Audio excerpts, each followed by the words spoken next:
This is Everett, and I wanted to do a quick kudos to my son Nick, who gave me this gift several years ago.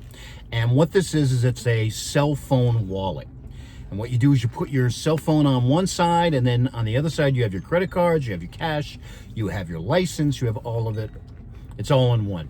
And this is a phenomenal gift. Phenomenal? Yeah, that's my new word. Phenomenal gift. Because I was constantly leaving the house without my wallet. I was never leaving the house without my cell phone, but I was always leaving without my wallet. And I would sometimes get an hour or two down the road, and I'd realize I don't have any money, I don't have any credit cards, I don't have a license, and I'd have to turn back around. I am addicted to this thing, and I have been for a while. And there are a lot of you out there that are too. We don't like this thing to be too far away from us. And it's so common, it actually has a name. Nomophobia, which is short for no mobile phone, which is the fear of being without your cell phone.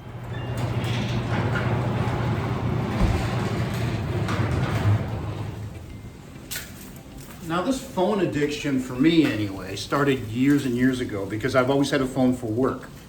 Rarely have I had one personally. Sometimes I use the work phone personally, but I always had it for work. So there was always this trigger that, this email or a text or whatever came in as something that needed to be responded quickly.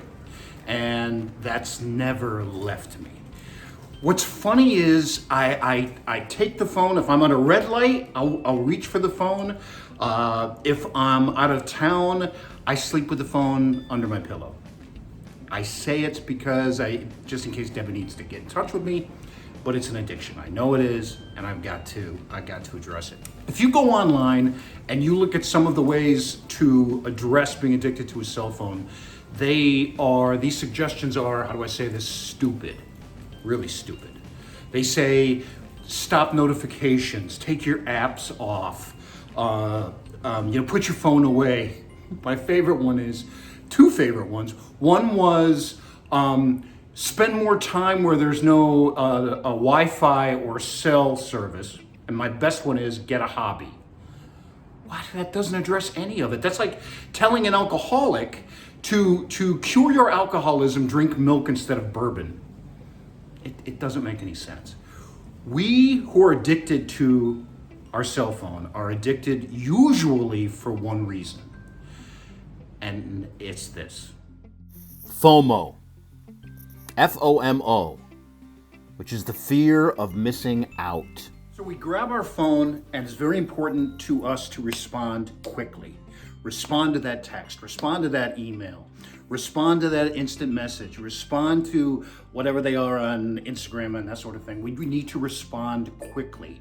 And that becomes the addiction. The irony is the truly productive people, the people who are doing amazing things, and the people who are accomplishing a lot, not only do they only respond to texts and emails at a certain time of day, they actually fake it the other way. There are truly productive people that even if they can respond to you today, they will set their email so it sends out a day from now or 2 days from now. Very, very common for some of these big CEOs and actors and that sort of thing to put a delay on it. But the actual people that are actually doing it and responding, you'll notice that they respond to you at 6 o'clock at night, or they respond first thing in the morning. They do not need to respond quickly. And that's it, 99%. Besides your house being on fire, you're gonna have a baby, your boss is saying if you're not here by 5 minutes, you're fired.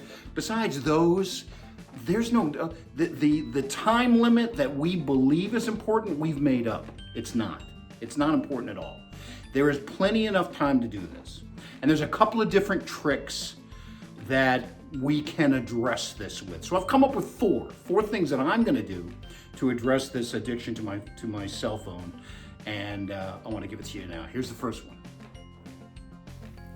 Number 1, set a time a day to respond to texts and emails. So the first one is to set a time to respond, put it off. It takes a lot of pressure off of you. The people that you're sending emails and texts to usually are not pacing around, biting their nails going, oh my gosh, it's been 20 minutes. They're usually living their lives and doing things. So Set a time. If you can do a quick text, when you can, do it. But don't let the phone tell you when to do it. You do it when you have a chance or all at once. The thing I'm going to try to do is I'm going to try to batch things. I'm going to do my emails, in the afternoon. I'm going to do them early in the morning, and the rest of the day, I'm going to try not to do them. Number 2, make a phone call. Remember these things? I don't know if you do remember these old things, but phones are actually part of our cell phone. But since 2017, we actually make less phone calls on our cell phone every year since 2017. We're making less and less phone calls on our cell phones, and I do it too. I text, I WhatsApp, that's the guys at work use that, I probably not even saying that right. Email, and I rarely talk on the phone.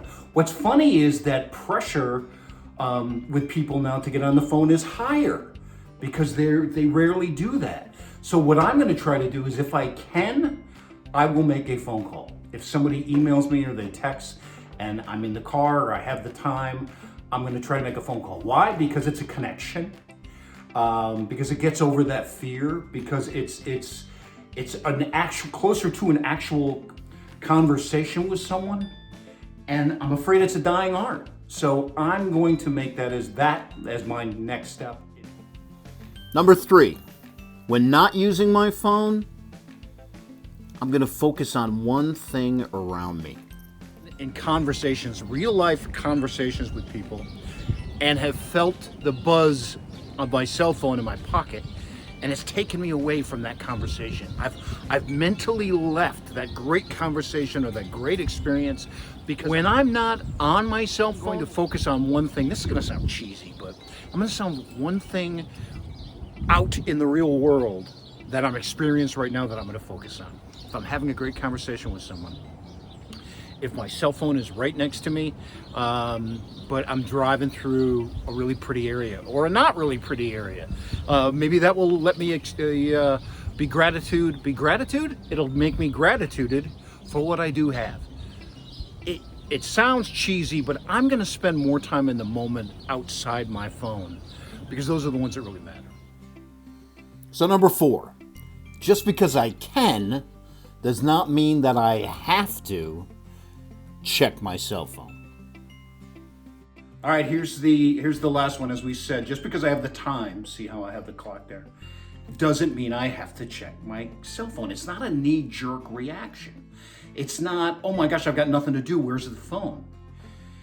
I decide when I check my phone. I decide if I'm going to check my emails or my texts or social media. I will do that. And right now, I'm not doing that. It is deciding for me, and I don't like that. So that's going to be my 4th step. So let me know if you try any of these. Let me know if you try things that we didn't mention.